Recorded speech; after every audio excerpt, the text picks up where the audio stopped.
Episode 111 to 120। अध्याय 111। अध्याय 112।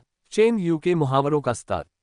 अनुवादक 54,96,90,339। शिया वेई जानती थी कि शिया यांगयांग जो कह रही थी उसका मकसद उसे डराना नहीं था। वह व्यक्ति वास्तव में एक अस्थायी अभिनेता था जिसे उसने प्रेस कॉन्फ्रेंस में जिया यांगयांग को शर्मिंदा करने के लिए ही ढूंढा था। लेकिन इस मामले को लेकर डायरेक्टर यांग बेहद गुस्से में थे। इसके अलावा चेन यू इस वजह से घायल हो गया था, और चेन यू कोई शिया यांगयांग नहीं था। वह इतना कमजोर नहीं है। अगर उसे सच में पता होता कि उसकी चोट और अस्पताल में भर्ती होने के लिए वही जिम्मेदार थी और चेन यू जिया यांगयांग का बचाव कर रही थी, शायद जैसा कि जिया यांगयांग ने कहा उसे दल से निकाल दिया जाएगा। शिया वेई ने कहा, शिया यांगयांग तुम वास्तव में क्या चाहते हो? शिया यांगयांग ने जवाब दिया, मैं अभी नहीं बताऊंगा, लेकिन मैं इस बात का फायदा उठाऊंगा। अगर तुमने दोबारा कोई हरकत की तो मैं गारंटी देता हूं कि डेब्यू से पहले ही इंडस्ट्री में तुम्हारी प्रतिष्ठा धूमिल हो जाएगी। जिया यांगयांग तुम हिम्मत नहीं करोगे। मुझे देखो। शिया वेई इतनी गुस्से में थी कि उसके नाखून उसकी हथेली में गड़ गए। अंत में वह अपनी ऊंची एड़ी के जूते पहनकर गुस्से से पैर पटकते हुए चली गई। शिया यांगयांग के बगल में खड़ी लू याओ को लगा कि वह मूर्ख शिया वेई थी जिसने वास्तव में शिया यांगयांग को कमजोर समझा था। इस समय शिया यांगयांग का व्यक्तित्व अत्यंत प्रभावशाली था। उनकी उदारता और सुसंस्कृत परवरिश ने उन्हें एक ऐसा महान व्यक्तित्व प्रदान किया था जो आम लोगों में नहीं पाया जाता था। शिया यांगयांग वास्तव में एक प्रतिष्ठित परिवार की स्वामियों में से एक थी। बाद में शाम को जिया यांगयांग चेन यू से मिलने अस्पताल गई। चेन यू का अस्पताल के बिस्तर पर चुपचाप बैठे रहना मानो विचारों में डूबा हुआ हो दुर्लभ था। उसने जिया यांगयांग के दरवाजा खटखटाने की आवाज भी नहीं सुनी।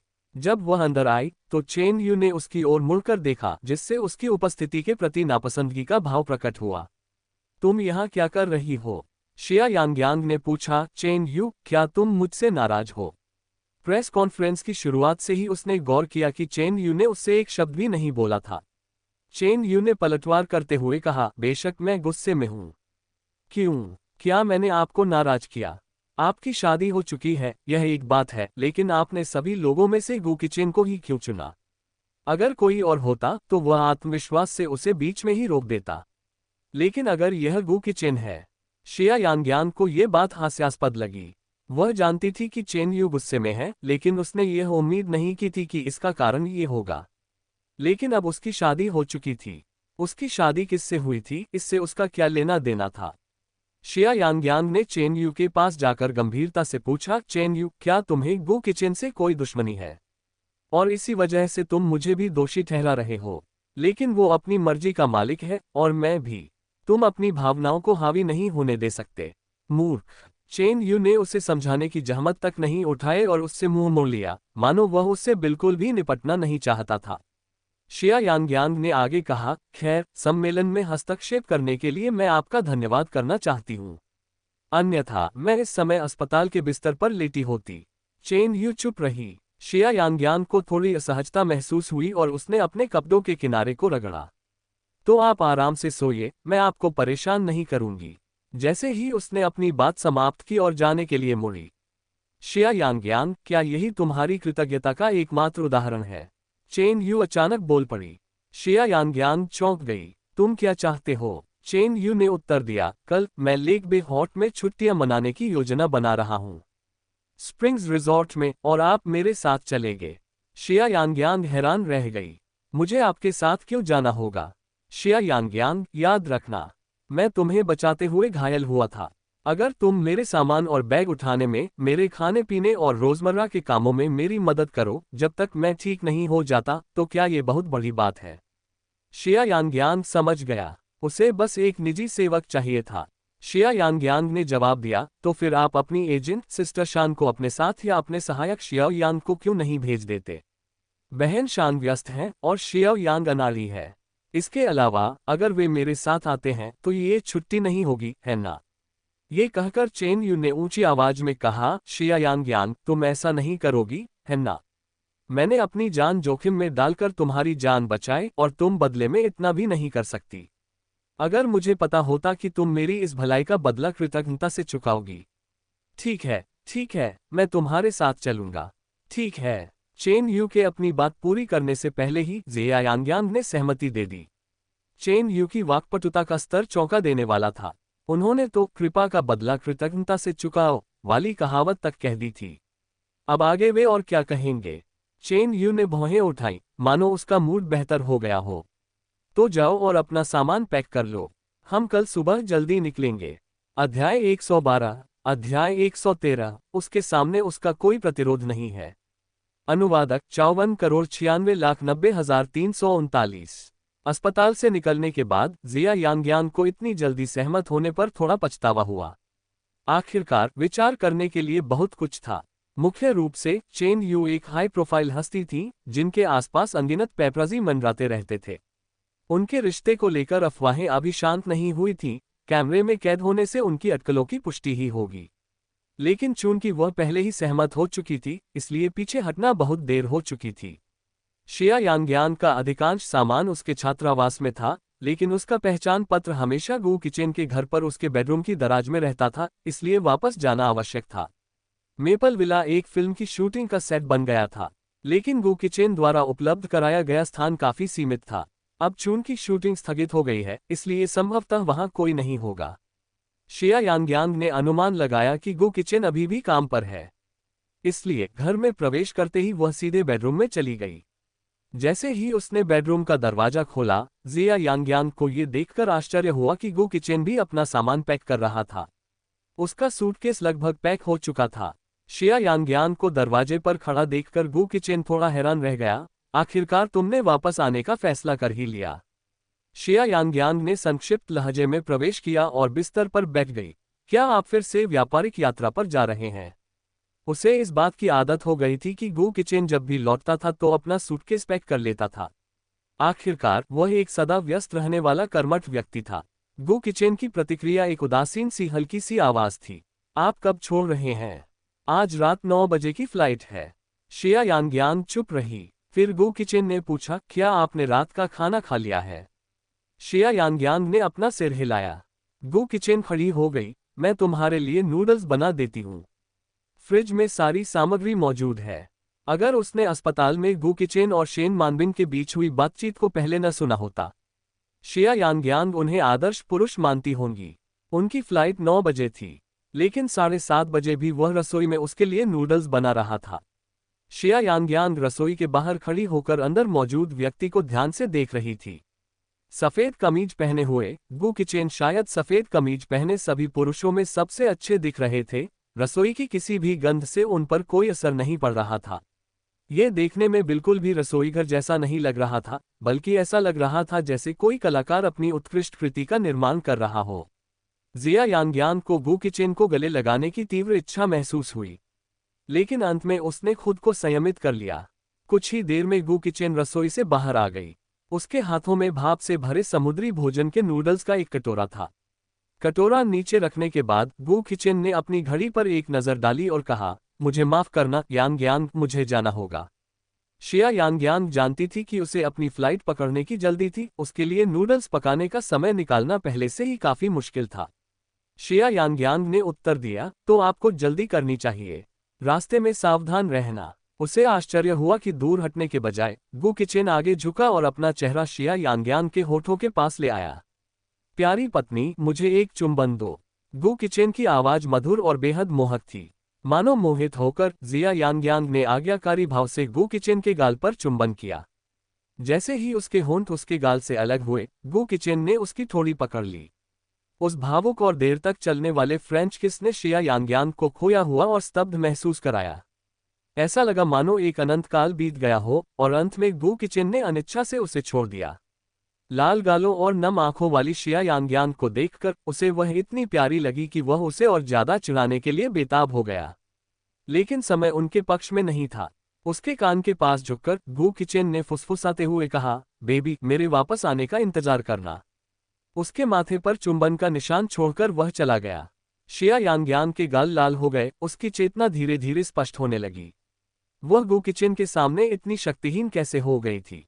अध्याय 113। अध्याय 114। मेरी पलकें फड़कती रहती हैं, मानो कुछ होने वाला हो। अनुवादक 54,96,90,339। गू किचन पहले ही जा चुका था। शिया यांगयांग मेज पर रखे नूडल्स के कटोरे को घूरते हुए स्तब्ध रह गई। एक क्षण ऐसा भी आया था जब वह गू किचन को ये बात बताना चाहती थी। वह अगले कुछ दिनों तक चेन यू के साथ बाहर जाएगी, लेकिन अंत में उसने यह बात नहीं कही। उसका दिल आंतरिक संघर्ष और बेचैनी से भरा हुआ था। उसे खुद भी नहीं पता था कि उसे क्या तकलीफ है। नूडल्स खाने के बाद जिया यांगयांग ने अपना आईडी कार्ड लिया और वापस स्कूल चली गई। लू याओ, जो कि स्थानीय निवासी थी, छुट्टियों के लिए घर चली गई थी, जिसके कारण जिया यांगयांग छात्रावास में अकेली रह गई थी। काफी समय से शिया यांगयांग अपने मन में गू किचन और शेन मानबिंग के मामले को टाल रही थी। इस क्षण उसने आखिरकार खुद को इसके बारे में सोचने के लिए मजबूर किया। शायद ये सिर्फ उनका अतीत था। शिया यांगयांग को लगा कि वह हार गई है और गू किचन के प्रति अपने बढ़ते लगाव के आगे घुटने टेक दिए हैं। शिया यांगयांग ने मन बना लिया कि अगली बार जब गू किचन वापस आएगा तो वह सब कुछ स्पष्ट कर देगी। सुबह सुबह चेन यू की लगातार पुकारों से शिया यांगयांग की नींद खुल गई। उसने कहा कि कार पहले से ही नीचे उसके छात्रावास में मौजूद है और उसने उससे अपना सामान लेकर जल्दी नीचे आने को कहा। शिया यांगयांग ने खिड़की से बाहर देखा और आकाश अभी भी अंधेरा था। दरअसल उजाला होने पर उन्हें आसानी से देखा जा सकेगा। जल्दी से हाथ मुंह धोने के बाद जिया यांगयांग ने अपना सूटकेस उठाया और तेजी से नीचे चली गई। जैसा कि चेन यू ने कहा था, उसकी कार ठीक उसके छात्रावास के नीचे खड़ी थी। जैसे ही शिया यांगयांग कार में बैठी, चेन यू चौंक गई और गुस्से से बोली, तुम क्या कर रही हो? हम छुट्टियां मनाने जा रहे हैं, अपहरण करने नहीं। तुमने ये कपड़े क्यों पहने हैं? शिया यांगयांग ने काले रंग के कपड़े पहने थे, जिसमें काला मास्क और बेसबॉल कैप भी शामिल थी, जिससे उसका पूरा शरीर लगभग ढका हुआ था। शिया यांगयांग ने समझाया, इस तरह मुझे कोई पहचान नहीं पाएगा। अगर पेपराजी मेरी तस्वीर खींच भी लें तो भी वे मेरा चेहरा नहीं पहचान पाएंगे। चेन यू अवाक रह गई। वे जल्द ही हवाई अड्डे पर पहुंचे और बिना किसी तरह की अफरा तफरी मचाए वीआईपी चैनल से होकर गुजर गए। वे एक अलग बिजनेस क्लास में थे, जिससे उन्हें अच्छी गोपनीयता मिली। हालांकि शिया यांगयांग पूरी यात्रा के दौरान चिंतित थी, फिर भी वे सफलतापूर्वक लेक बे रिजॉर्ट पहुंच गए। लेक बे इंटरनेशनल रिजॉर्ट चीन का सबसे आलीशान और उच्चस्तरीय हॉलिडे रिजॉर्ट है, जिसे चीन का मालदीव कहा जाता है। ये पूरा रिजॉर्ट वास्तव में एक विशाल झील में बने एक मानव निर्मित द्वीप पर निर्मित है, जिस पर एक भव्य महलनुमा होटल स्थित है। जैसा कि इसके नाम से ही पता चलता है, ये पैलेस होटल किसी असली महल की तरह ही आलीशान है। इस पूरे द्वीप में देश के सबसे बेहतरीन गोल्फ कोर्स, घुड़सवारी स्थल और प्राकृतिक ज्वालामुखी गर्म झरने मौजूद हैं। बेशक यहाँ का सबसे प्रसिद्ध बीच मूनलाइट बीच है। कहते हैं कि यहाँ की रेत अनोखी है, कांच की तरह एकदम साफ। रात में चांदनी में ये चमक उठती है, जिससे ये दुनिया के सबसे रोमांटिक स्थानों में से एक बन जाता है। ऐसा कहा जाता है कि यह झील द्वीप प्रति सीजन केवल 100 वीआईपी लोगों की ही सेवा करता है। यहाँ छुट्टियां बिताने की इच्छा रखने वाले किसी भी व्यक्ति को 3 महीने पहले आरक्षण कराना होगा, वीआईपी कार्ड धारकों को छोड़कर, जिसकी वार्षिक फीस कथित तौर पर 10 मिलियन है। शिया यांगयांग को लगा कि ऐसा कार्ड केवल बहुत अधिक धन वाले मूर्ख ही प्राप्त करेंगे।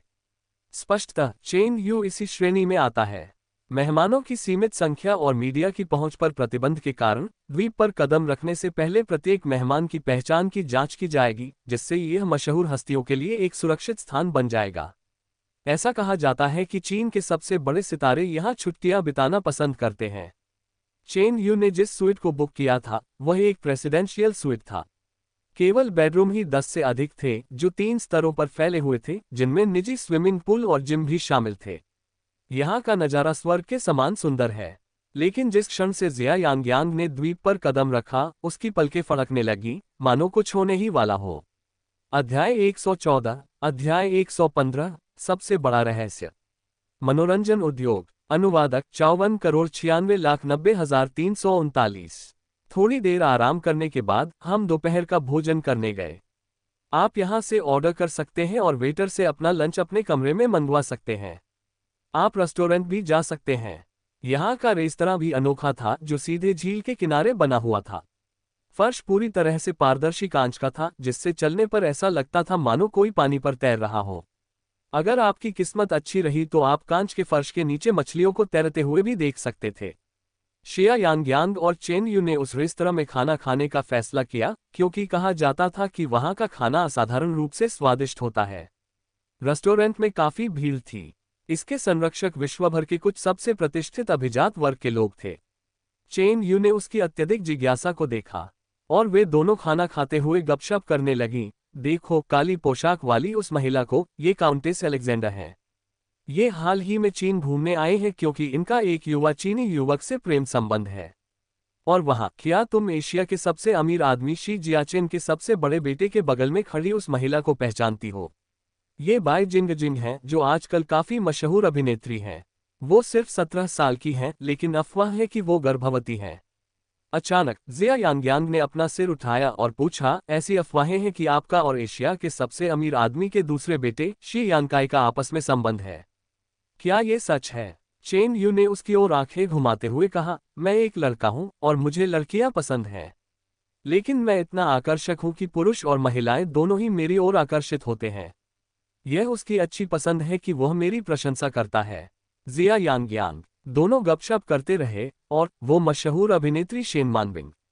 वो कई सालों से इस इंडस्ट्री में है और उनके गुप्त प्रेमी को लेकर हमेशा अफवाहें उड़ती रही हैं। ये मनोरंजन जगत के सबसे बड़े अनसुलझे रहस्यों में से एक है। शेन मानबिंग का नाम सुनते ही जिया यांग्यांग के दिल में एक तेज चुभन महसूस हुई। उसने चेन यू द्वारा इंगित दिशा में ऊपर की ओर देखा। जैसा कि उम्मीद थी, उसने एक बेहद खूबसूरत चेहरा देखा। लाल रंग के वस्त्र पहने वह सुंदर महिला बेहद आकर्षक थी और हालांकि उसका मनमोहक चेहरा सभी को मोहित कर सकता था, लेकिन उसमें किसी भी तरह की भद्दी चीज नहीं थी। वह शायद किसी दोस्त से बातें कर रही थी और बेफिक्री से अपने बालों को घुमा रही थी। उसकी यह सहज अदा भी आकर्षक लग रही थी। शेन मानबिंग एक अनमोल गहरे लाल गुलाब की तरह अपने आसपास के सभी लोगों को मात दे रही थी। अविश्वसनीय रूप से शेन मानबिंग भी यहाँ मौजूद था। जिया यांग्यांग समाधि जैसी अवस्था में चला गया। चेन यू ने अपनी गपशप जारी रखी, लेकिन मैंने सुना है कि इस बार वह अपने रहस्यमय प्रेमी के साथ छुट्टी पर है। लगता है वह उसे शादी का प्रस्ताव दे सकता है। अगर हमारी किस्मत अच्छी रही तो हम मनोरंजन जगत का सबसे बड़ा रहस्य उजागर कर सकते हैं। यांग्यांग चौंक गई। रहस्यमय प्रेमी? चेन यू ने सहज भाव से कहा, मेरे करीबी दोस्तों में से एक ने मुझे बताया। कहा जाता है कि यह जानकारी मीडिया में भी किसी करीबी ने ही लीक की है। इसलिए कई मीडिया संस्थानों ने लेकबे में घुसपैठ करने के लिए मोटी रकम खर्च की है, ताकि उन्हें कोई खास खबर मिल सके। शिया यांग्यांग को पूरी दोपहर अपने विचारों को व्यवस्थित रखने में परेशानी हुई। वह बेचैन और घबराई हुई महसूस कर रही थी। चेन यू दोपहर में घुड़सवारी करना चाहता था, लेकिन शिया यांग्यांग को इसमें कोई दिलचस्पी नहीं थी। चेन यू अकेले गया था। जब वह शाम को लौटा तो उसने देखा कि जिया यांग्यांग अभी भी बालकनी में लगे झूले पर सोच में डूबी हुई थी। उसने सोचा कि क्या वह पूरी दोपहर इसी हालत में रही थी। चेन यू उसके पास गई और बोली, छोटी बच्ची, तुम्हें क्या बात परेशान कर रही है? दोपहर का भोजन समाप्त होने के बाद से ही चेन यू को लग रहा था कि जिया यांग्यांग के साथ कुछ गड़बड़ है। शिया यांग्यांग ने कहा, कुछ खास नहीं, मैं बस कुछ बातों पर विचार कर रही हूँ। अपने मन में शिया यांग्यांग जानती थी कि कई वर्षों से मीडिया ये हटकले लगा रहा था कि शेन मानबिंग का गुप्त प्रेमी गू किचेन था। लेकिन अब चेन यू ने कहा था कि शेन मानबिंग अपने प्रेमी के साथ छुट्टियां मनाने यहाँ आए हैं। शिया यांग्यांग को संदेह होने लगा, क्या गू किचेन भी यहाँ हो सकता है? लेकिन गू किचेन कथित तौर पर व्यापारिक यात्रा पर बाहर थे। क्या वह जरूरत से ज्यादा सोच रही थी? अध्याय 115, अध्याय 116, संकरे रास्ते पर मुलाकात। अनुवादक 54,96,90,339। चेन यू ने पूछा, क्या आपको कुछ समझने में परेशानी हो रही है? मुझे बताएं, शायद मैं आपकी मदद कर सकूं। शिया यांग्यांग ने सिर हिलाते हुए कहा, आप मेरी मदद नहीं कर सकते। चेन यू ने कहा, छोटी बच्ची, मैं तुम्हें उदास रहने के लिए नहीं लाई थी, चलो चलते हैं। आज भोजघर में काउंटेस अलेक्जेंडर एक मुखौटा नृत्य का आयोजन कर रही हैं, क्या हम भी इसमें शामिल हों? शिया यांग्यांग ने अनिच्छा से उत्तर दिया, तुम जाओ, मैं नहीं जाना चाहती। चेन यू ने जिया यांग्यांग को ऊपर खींचने पर जोर दिया। जब उसने शिया यांग्यांग का सूटकेस खोला तो उसे आश्चर्य हुआ कि उसमें एक भी ड्रेस नहीं मिली, यहां तक कि हाई हील्स की एक जोड़ी भी नहीं। चेन यू ने अविश्वास से जिया यांग्यांग की ओर देखा, छोटी बच्ची, क्या तुम सच में एक महिला हो? चेन यू ने अपनी ठुड्डी सहलाते हुए भौहें चढ़ाईं और कहा, यहीं रुको, सौभाग्य से मैं किसी को जानता हूं। मैं तुम्हारे लिए एक ड्रेस उधार ले आता हूं। इससे पहले कि शिया यांग्यांग उसे रोक पाती, चेन यू कमरे से निकल चुका था। हालांकि कुछ ही देर बाद चेन यू एक छोटी काली ड्रेस और सफेद क्रिस्टल वाली हाई हील्स लेकर वापस लौटी। शिया यांगयांग अचंभित रह गई, तुमने ये पोशाक किससे उधार ली है? चिंता मत करो कि मैंने इसे किससे उधार लिया है। अगर मैंने तुम्हें बता दिया तो मुझे डर है कि तुम इसे पहनने की हिम्मत नहीं करोगे। एक बार कोशिश करके देखो, तुम्हारा साइज लगभग उनके जैसा ही है, ये तुम्हें ठीक से फिट हो जाएगा। शिया यांगयांग वास्तव में उस रहस्यमय मुखौटा नृत्य समारोह में शामिल नहीं होना चाहती थी, लेकिन चेन यू के लगातार आग्रह के आगे वह झुक नहीं सकी। अंत में उसने अनिच्छा से छोटी स्कर्ट और ऊंची हील पहनी। ये पोशाक बेहद खूबसूरत और सादगीपूर्ण थी। ये शिया यांगयांग के शरीर पर पूरी तरह से फिट बैठती थी, जिससे वह बेहद आकर्षक और सुंदर दिखती थी। काला रंग रहस्यमय और मोहक था, लेकिन हल्का पारदर्शी किनारा चंचलता का आभास करा रहा था। जब चेन यू ने जिया यांगयांग को फिटिंग रूम से बाहर आते देखा तो उसकी आंखें चमक उठीं। छोटी मिस, आज तो आप अनगिनत फिल्म रोल बर्बाद करने वाली हैं। थोड़ा मेकअप कर ले तो और भी अच्छा लगेगा। शिया यांगयांग ने कहा, क्या ये मुखौटा नृत्य समारोह नहीं है? एक बार जब हम मुखौटा पहन लेंगे तो कोई किसी को पहचान नहीं पाएगा। मेकअप का क्या मतलब है? चेन यू हंसते हुए बोली, खैर, तुम्हारी प्राकृतिक सुंदरता भी काफी अच्छी है। अगर तुम मेकअप नहीं करना चाहती हो तो बस मत करो। ये समारोह होटल की सबसे ऊपरी मंजिल पर स्थित बैंक्वेट हॉल में आयोजित किया जा रहा था। काउंटेस ने होटल के सभी वीआईपी मेहमानों को आमंत्रित किया था। उनकी प्रतिष्ठित स्थिति के कारण बहुत से लोग उनके प्रति सम्मान दिखाने को तैयार थे। प्रवेश करने से पहले हर कोई एक मुखौटा चुन सकता था, लेकिन निश्चित रूप से कोई व्यक्ति मुखौटा न पहनने का विकल्प भी चुन सकता था।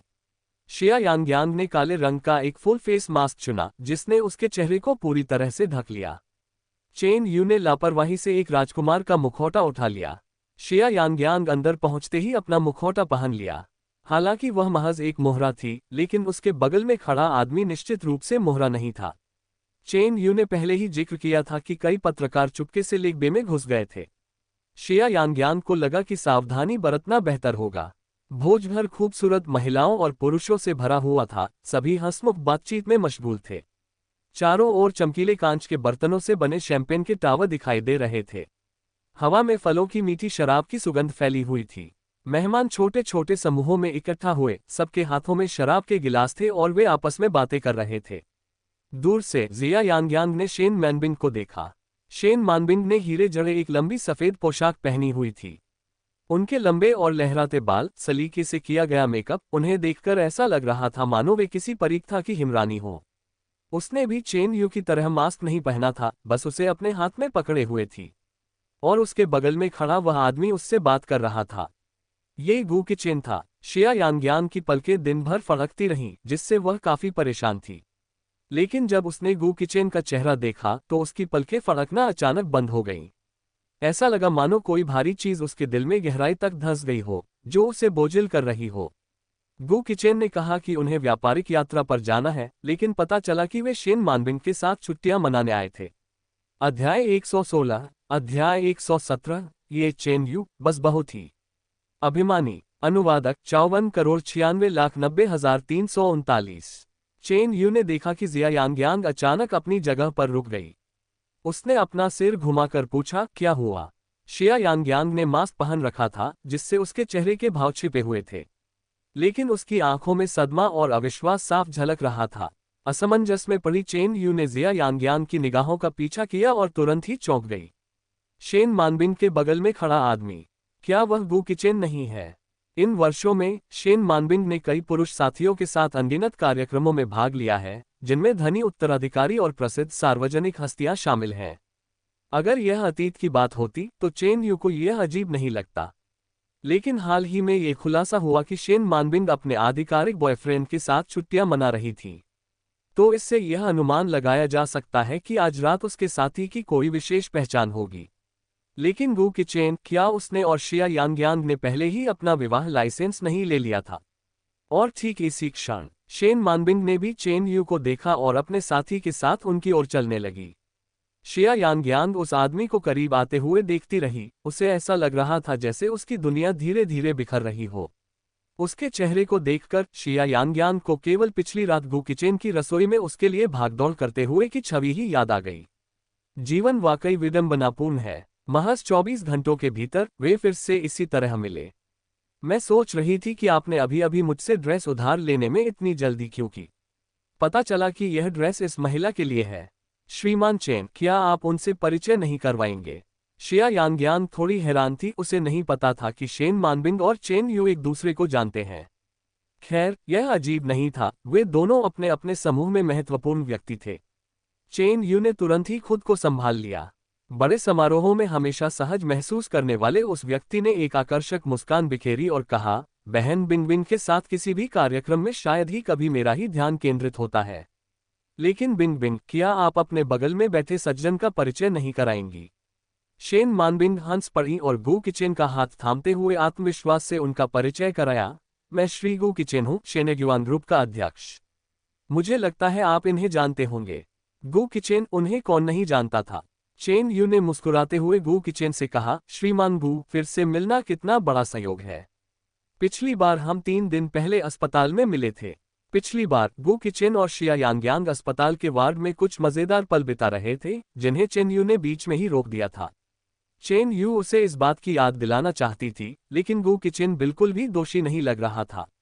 हालांकि उनकी नज़र धीरे से शिया यांगयांग पर पड़ी, जो चेन यू के बगल में खड़ी थी। चेन यू ने जानबूझकर शेन मानबिंग से कहा, बहन बिंगबिंग, शायद आपको श्रीगू से पूछना चाहिए कि वह अस्पताल में क्यों थे। शेन मानबिंग को लगा कि चेन यू की बातों में कुछ और भी छिपा है। उसने पूछा, आह चेन, क्या आप अस्पताल में मिस्टर चेन से मिले थे?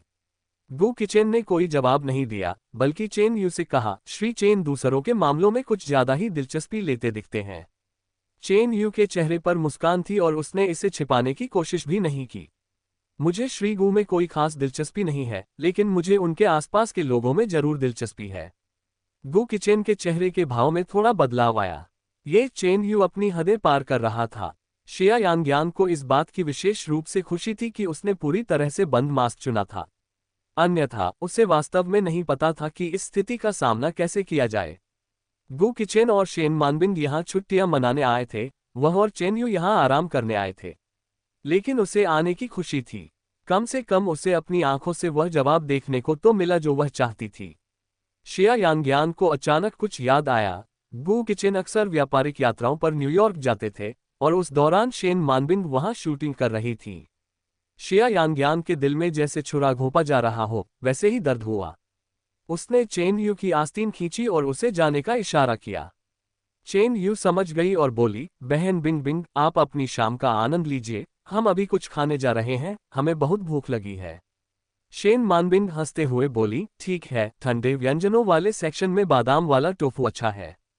चेन यू ने शिया यांगयांग का हाथ पकड़ा, उसे अपने हाथ में रखा और उसे आगे ले गया। लेकिन गू किचेन की नज़र चेन यू के बगल वाली महिला पर टिकी रही। हालांकि उसने शुरू से अंत तक एक शब्द भी नहीं कहा। यांगयांग। जैसे ही चेन यू और शिया यांगयांग ने कुछ कदम बढ़ाए, गू किचेन ने अचानक पुकार लगाई, एक नाम बताओ। अध्याय 117, अध्याय 118। पॉप दिवा। शेन मानबिंग ने सार्वजनिक रूप से शादी का प्रस्ताव रखा। अनुवादक 54,96,90,339। शिया यांगयांग का दिल एक पल के लिए कांप उठा, लेकिन जिया यांगयांग नहीं रुकी, बल्कि उसने अपनी गति और तेज कर दी और चेन यू को भी अपने साथ घसीटती चली गई। उनके पीछे खड़े किसी ने दोबारा कुछ नहीं कहा। शेन मानबिंग के चेहरे पर थोड़ा सा भाव परिवर्तन आया और उसने बगल में बैठे गू किचेन की ओर मुड़कर देखा।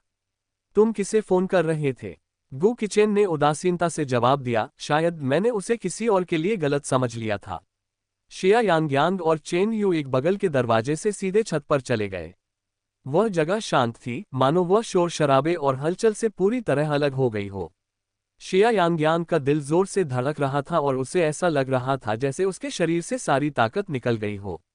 वह बालकनी में रखे झूले पर बैठ गई। शिया यांगयांग की प्रतिक्रिया स्पष्ट रूप से सदमे वाली थी। शायद उसे शेन मानबिंग और गू किचेन के यहाँ होने की उम्मीद नहीं थी। चेन यू भी असमंजस में था कि क्या कहे, इसलिए उसने हिचकिचाते हुए पूछा, क्या तुम ठीक हो? बेशक वह ठीक नहीं थी। शिया यांगयांग बेहद परेशान थी।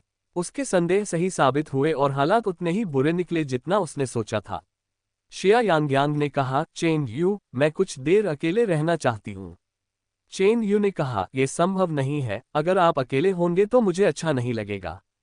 मैं कुछ नहीं बोलूंगी, बस आपके बगल में बैठ जाऊंगी। शिया यांग्यांग को नहीं पता था कि वह कितनी देर तक छत पर खड़ी रही। कुछ देर बाद वह खड़ी हुई और चेन यू से बोली, चेन यू, मैं पहले वापस जाना चाहती हूँ। चेन यू ने गंभीर भाव से कहा, ठीक है, मैं तुम्हारे साथ चलूंगा। शिया यांग्यांग ने कुछ नहीं कहा। वे दोनों भोज कक्ष में वापस प्रवेश कर गए। सारा शोर और चकाचौंध मानो वापस लौट आया हो। भोजघर पहले से भी अधिक व्यस्त था। बहुत से लोग इकट्ठा होकर चीख पुकार और जयकारे लगा रहे थे। ऐसा लग रहा था कि वहां कुछ घटना घटी है। शिया यांग्यांग शुरू में जानना नहीं चाहती थी, लेकिन जैसे ही वे आगे बढ़े उनके बारे में चर्चा और भी बढ़ गई। चलते हुए शिया यांग्यांग ने लोगों को हैरानी से चिल्लाते हुए सुना, रानी शेन मानबिंग खुद आकर शादी का प्रस्ताव रख रही हैं। हे भगवान, वह आदमी कितना भाग्यशाली है। ये खबर कल दुनिया भर में सुर्खियां बनेगी। वे कहते हैं कि यह व्यक्ति भी कोई साधारण व्यक्ति नहीं है। वह शेनेग्युआन समूह के सबसे युवा अध्यक्ष हैं और 4 प्रमुख परिवारों में से एक गु परिवार के गु किचेन के मुखिया हैं। तो वह शेन क्वीन के पीछे का रहस्यमय व्यक्ति है, लेकिन वह वास्तव में बहुत सुंदर है, एकदम सही जोड़ी है। शिया यांग्यांग रुकना नहीं चाहती थी, लेकिन ये सुनकर वह रुकने से खुद को रोक नहीं पाए। अचानक ही वह अपनी दिशा बदल लेती है और भीड़ की ओर बढ़ जाती है। वह भीड़ के बीच से रास्ता बनाते हुए आगे बढ़ी, जो आश्चर्य और तालियों की आवाजों से भरी हुई थी। शिया यांग्यांग अंततः मोर्चे पर पहुंच गई। उसके सामने शेन मानबिंग एक घुटने पर बैठी थी, हीरे की अंगूठी से भरा एक डिब्बा पकड़े हुए थी और कह रही थी, आह चेन, क्या तुम मुझसे शादी करोगी? वे झूमर से निकलती रोशनी की धारा के नीचे खड़े थे। गु किचेन का चेहरा अंधेरे में छिपा हुआ था, जिससे जिया यांग्यांग को उसके चेहरे के भाव देखने में असमर्थता हुई। लेकिन वह काफी देर तक बिना हिले डुले वहीं खड़ा रहा, उसने कोई प्रतिक्रिया नहीं दी। भीड़ की जयकार और तेज होती गई। उनकी नजरों में शेन मानबिंग सभी पुरुषों का सपना था। ये व्यक्ति शायद इतनी खुशी से अभिभूत हो गया था कि वह जवाब नहीं दे पाया। शिया यांग्यांग उस आदमी को घूरती रही, उसे ऐसा लग रहा था मानो उसका दिल धड़कना बंद होने वाला हो। वह एक ऐसे जवाब का इंतजार कर रही थी जिसका जवाब उसे खुद भी नहीं पता था। भीड़ की जयकार धीरे धीरे मंद पड़ गई, उसकी चुप्पी ने उत्साह के बीच अनिश्चितता का माहौल पैदा कर दिया। इसी क्षण शेन मानबिंग अचानक खड़ी हो गई। अपने पंजों पर खड़ी होकर उसने गु किचेन को चूमा। एक बार फिर माहौल जोश से भर गया। भीड़ में सीटियों और जयकारों की गूंज सुनाई दी। शिया यांग्यांग पूरी तरह से स्तब्ध रह गई। उसे बस इतना ही महसूस हो रहा था कि दुनिया में कोई आवाज या लोग नहीं थे, बस उसके सामने 2 व्यक्ति एक दूसरे को गले लगाए खड़े थे। अनजाने में ही शिया यांग्यांग की आंखों से आंसू बहने लगे। ठीक उसी क्षण जिया यांग्यांग को अचानक गले लगा लिया गया, घुमाया गया और पीछे से पकड़ लिया गया। चेन यू ने जिया यांग्यांग का सिर अपने कंधे पर दबाया और कहा, नासमझ लड़की, देखना बंद करो। शिया यांग्यांग की आंखों से आंसू बहने लगे। चेन यू ने दृढ़ता से जिया यांग्यांग का हाथ पकड़ा और भोज से चली गई। अध्याय 118, अध्याय 119, भाई यूतो। अनुवादक 54,96,90,339। शिया यांग्यांग ने चेन यू को भोजघर से बाहर ले जाने की अनुमति दी। उसे नहीं पता था कि वे कहाँ जा रहे हैं, वह बस यंत्रवत रूप से चेन यू के कदमों का अनुसरण कर रही थी। उसका दिमाग अचानक सुन्न हो गया। ऐसा प्रतीत होता था मानो वह सोचने समझने में असमर्थ हो। अंत में चेन यू रुक गई, जिया यांग्यांग की ओर मुड़ी और बोली, अगर तुम रोना चाहती हो तो बस रो लो। जब शिया यांग्यांग को होश आया तो उसने पाया कि चेन यू उसे एक समुद्र तट पर ले आया था। ये लेक बे का प्रसिद्ध मूनलाइट बीच था। आज रात चांदनी बेहद मनमोहक थी। चांदनी रात में समुद्र तट झील के हरे रंग की चमक से जगमगाता हुआ प्रतीत हो रहा था और उसके पैरों पर आती लहरें अपनी ठंडक के साथ जिया यांग्यांग को वास्तविकता में वापस खींच ला रही थी। शिया यांग्यांग रोई नहीं, बल्कि उसने अपनी आंखों के कोनों से आंसू पोंछ लिए। सच तो यह है कि खुद इसे देखना उसके लिए सबसे अच्छा था, कम से कम अब वह परस्पर विरोधी भावनाओं के जाल में नहीं फंसेगी। पिछले कुछ दिनों से जिया यांग्यांग को ऐसा लग रहा था कि वह अपनी आंतरिक उथल पुथल से पागल हो रही है। शिया यांग्यांग एक बड़ी चट्टान पर चुपचाप बैठी थी, बस विशाल झील को निसंकोच देखती हुई। चेन यू अचानक बोला, यांग्यांग, गु किचेन को तलाक दे दो, मुझसे शादी कर लो। ये सुनकर शिया यांग्यांग स्तब्ध रह गई। चेन यू हमेशा उसे शियाओ कियान कहकर बुलाती थी, लेकिन अब उसे उसके नाम से बुलाना उसे बहुत अजीब लग रहा था। शिया यांग्यांग ने उपेक्षापूर्ण लहजे में जवाब दिया, चेन यू, अभी मेरा तुम्हारे चुटकुलों को सुनने का मूड नहीं है। चेन यू भी जिया यांग्यांग के पास बैठ गया। चेन यू ने कहा, जब मैंने पहली बार शादी का प्रस्ताव रखा था तब भी तुम्हें लगा था कि मैं मजाक कर रहा हूं, और अब भी तुम्हें ऐसा ही लगता है। क्या तुम सच में मेरे तुम्हारे प्रति भावनाओं को इतना हल्के में लेते हो? शिया यांग्यांग ने कहा, क्योंकि मुझे समझ नहीं आ रहा कि तुम मुझे शादी का प्रस्ताव क्यों दे रहे हो। चेन यू, क्या तुम मुझे पसंद करते हो? बेशक मैं तुम्हें पसंद करता हूं। शिया यांग्यांग अवाक रह गई, पहली नजर में प्यार। चेन यू ने कहा, नहीं। शिया यांग्यांग असमंजस में थी। पिछले साल की वार्षिक बैठक में जब चेन यू ने प्रस्ताव रखा था तब वे दोनों पहली बार मिले थे। चेन यू ने समझाना शुरू किया, तुम भूल गए हो, लेकिन तुमने 15 साल पहले मुझसे शादी करने के लिए सहमति दी थी। शिया यांग्यांग तो और भी ज्यादा हैरान थी। 15 साल पहले वह सिर्फ 5 साल की थी। चेन यू ने आह भरी और अपनी कहानी जारी रखते हुए कहा, मैं सेंट अनाथालय में पला बड़ा। वहां ज्यादातर बच्चे परोपकारी लोगों के दान पर निर्भर रहते हैं, और मेरे रहने और पढ़ाई का सारा खर्च आपकी माँ के दान से ही पूरा हुआ। अपनी माँ का जिक्र सुनकर शिया यांग्यांग और भी ज्यादा हैरान रह गई। तुम्हारी माँ बहुत दयालु थी। वह हमारे अनाथालय के कई बच्चों को दान देती थी और तुम्हें नियमित रूप से हमसे मिलने लाती थी। जब हम पहली बार मिले तब तुम 5 साल के थे और मैं 9 साल का। तुमने हर बच्चे को चॉकलेट का एक टुकड़ा दिया, और जब मेरी बारी आई तो सिर्फ एक ही बचा था। तुमने मुझे अपना चॉकलेट का टुकड़ा दे दिया। क्या तुम्हें पता है कि वह पहली बार था जब मैंने चॉकलेट खाई थी? मेरे मुंह में उस हल्के कड़वे मीठे स्वाद ने मुझे अचानक उम्मीद की किरण दिखाए। हम अक्सर साथ खेलते थे और तुम्हारी माँ मजाक में कहती थी कि जब तुम बड़े हो जाओगे तो तुम्हें हमारे समूह में से किसी एक से शादी कर लेनी चाहिए। तुमने तुरंत मेरा हाथ पकड़ लिया और कहा कि जब तुम बड़े हो जाओगे तो मुझसे शादी करोगे। चेन यू के शब्दों ने जिया यांग्यांग को धुंधले ढंग से अतीत की एक याद में खींच लिया। दरअसल जिया यांग्यांग को बचपन की वे घटनाएं धुंधली धुंधली याद थीं। उनकी माँ टैन जेन एक सौम्य और दयालु महिला थी। युवावस्था में वे मनोरंजन जगत की एक प्रसिद्ध हस्ती थीं, लेकिन शिया लियांगडोंग से शादी के बाद उन्होंने सेवानिवृत्ति ले ली और गृहिणी बन गईं।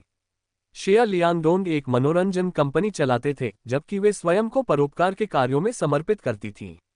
उनके परोपकारी कार्यों ने उनकी कंपनी को अच्छी प्रतिष्ठा और सम्मान दिलाया। उस दौरान उसकी माँ अक्सर उसे अनाथालय ले जाती थी।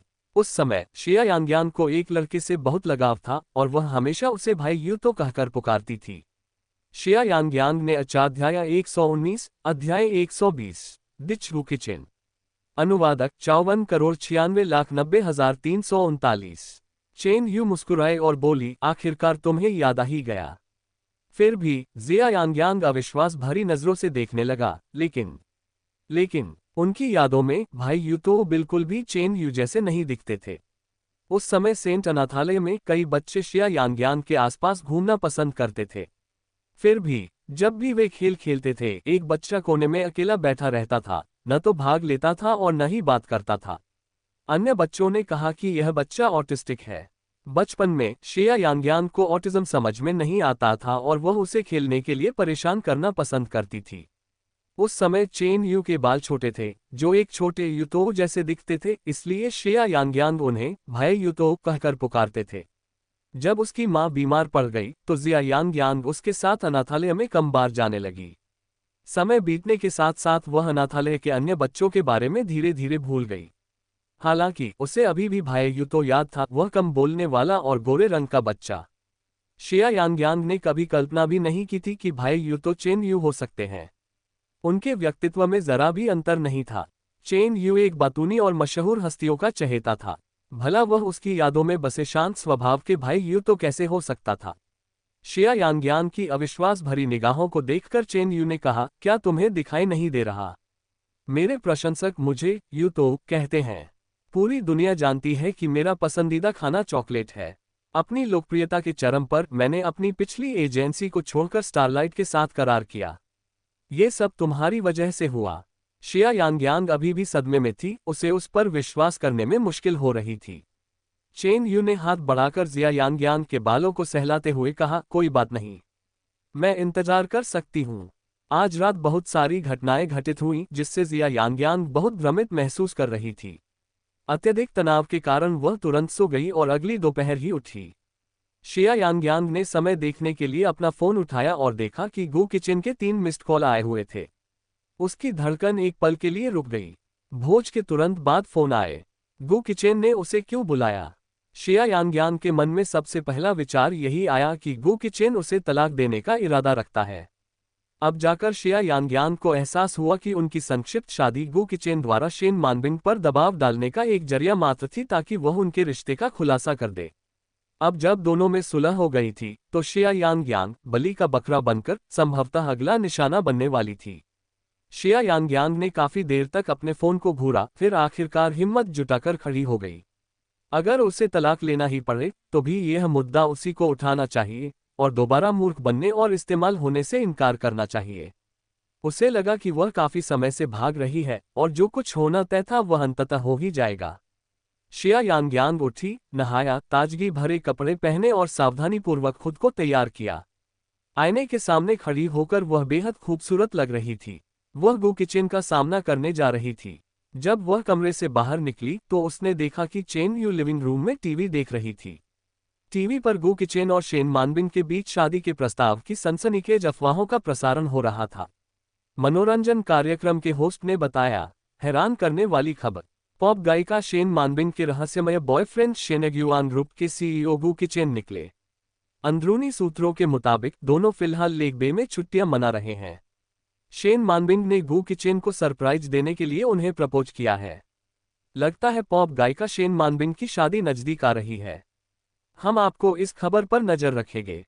शिया यांग्यांग को बाहर आते देख चेन यू ने झटपट टीवी बंद कर दिया। उसे सलीके से तैयार देखकर चेन यू ने आश्चर्य से पूछा, तुम बाहर जा रही हो? शिया यांग्यांग ने बस गुनगुनाया और बाहर निकलने की ओर चल पड़ी। आप कहाँ जा रहे हैं? मैं गु किचेन को छोड़ दूंगी। अध्याय 120, अध्याय 121। उसने बस एक वाक्य कहा और वह पहले ही उसके बचाव में आ गई। अनुवादक 54,90,339। मत जाओ, गु किचेन आज सुबह ही लेक बे से निकल गया है, चेन यू ने कहना शुरू किया। शिया यांग्यांग आश्चर्यचकित होकर बोली, तुम्हें कैसे पता? मैं कल शाम सूट लौटाने गया था। शेन मानबिंग भी गु किचेन के साथ चली गई। शिया यांग्यांग को अचानक याद आया कि काली मिनी ड्रेस चेन यू और शेन मानबिंग से उधार ली गई थी। शिया यांग्यांग 30 सेकंड तक अचंभित होकर वहीं खड़ी रही। फिर उसने अचानक अपना सिर उठाया और चेन यू की ओर मुस्कुराते हुए कहा, चेन यू, चलो विदेश यात्रा पर चलते हैं। अगले 10 दिनों में जिया यांग्यांग और चेन यू ने यूरोप में यात्रा करते हुए बहुत अच्छा समय बिताया। इन 10 दिनों के दौरान जिया यांग्यांग का फोन बंद था। शिया यांग्यांग जानती थी कि अगर वह देश में होती तो गु किचेन के लिए उसे ढूंढना आसान हो जाता। इसीलिए उसने 10 दिनों तक खूब मजे किए और किसी बात की चिंता नहीं की। 10वें दिन तक घर वापस आते समय विमान में खिड़की के बाहर बादलों की घनी परत को देखते हुए जिया यांग्यांग को ऐसा लगा जैसे वह वास्तविकता में वापस खींच ली गई हो। जो होना था वो हुआ, जिसका सामना होना था उसका सामना हुआ। कम से कम उसने तैयारी के लिए खुद को 10 दिन का समय दिया था।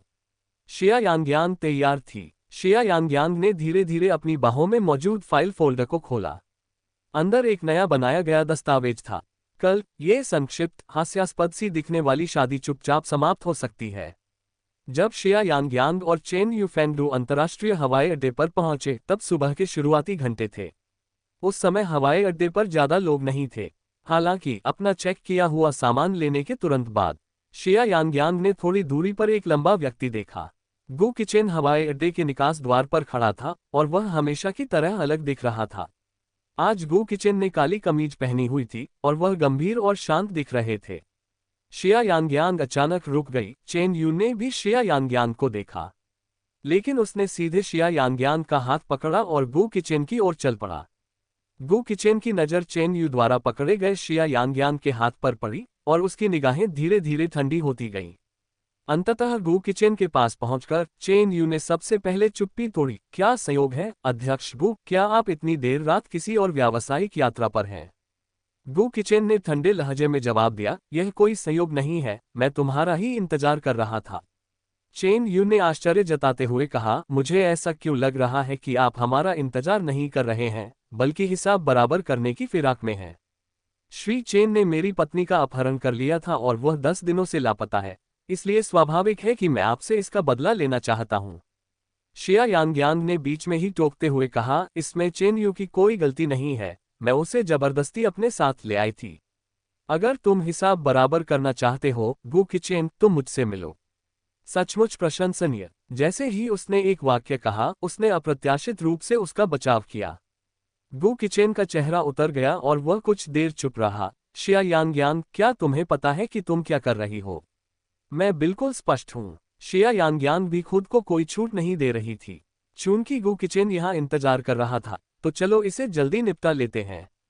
शिया यांग्यांग ने सीधे अपने पास से एक दस्तावेज निकाला। श्रीमान गु, आइए अब और देर न करें। इस पर हस्ताक्षर कर दीजिए और हमारा रिश्ता खत्म हो जाएगा। अब से मान लीजिए कि हम कभी मिले ही नहीं थे। शिया यांग्यांग को पूरा यकीन था, गु किचेन का यहाँ इंतजार करना निश्चित रूप से उनके रिश्ते को जल्द से जल्द सुलझाने के लिए था। उसके लापता रहने के 10 दिनों के दौरान वह शायद बहुत चिंतित रहा होगा। उसे डर था कि वह उसे मुसीबत में डाल देगी। उसे हवाई अड्डे के निकास द्वार पर उसका इंतजार करते हुए देखकर यह स्पष्ट हो गया कि वह इस स्थिति को कितनी बेसब्री से समाप्त करना चाहता था। चूंकि उसके अंदर बिल्कुल भी भावनाएं नहीं बची थीं, इसलिए जिया यांग्यांग भी इस मामले को आगे नहीं बढ़ाना चाहता था। अगर वह उससे जल्दी छुटकारा पाना चाहता तो वह उसकी इच्छा पूरी कर देती। आगे की कहानी सुनाने के लिए VM स्टोरी वर्ल्ड सब्सक्राइब करो।